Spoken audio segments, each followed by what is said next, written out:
Mullaperiyar അണക്കെട്ടിന് CISF സുരക്ഷ വേണമെന്ന തമിഴ്നാടിന്റെ ഹർജി മാത്രമാണ് ജസ്റ്റിസ് DK ജെയിൻ അധ്യക്ഷനായ 5-അംഗ ഭരണഘടനാ ബെഞ്ച് പരിഗണിച്ചത്.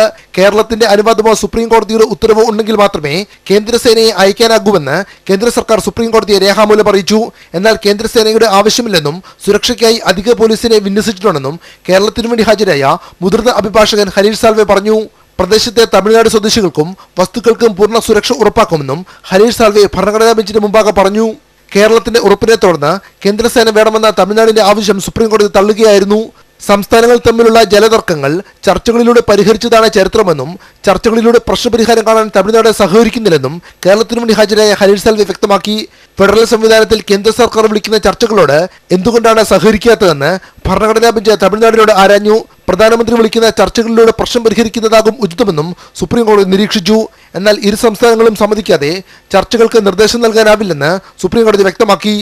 മുല്ലപ്പെരിയാർ പ്രശ്നത്തിന് ശാശ്വത പരിഹാരം ഇരു സംസ്ഥാനങ്ങളും തമ്മിലുള്ള ചർച്ചയാണെന്നുള്ള കേരളത്തിന്റെ വികാരമാണ് സുപ്രീം കോടതിയും പങ്കുവച്ചത്.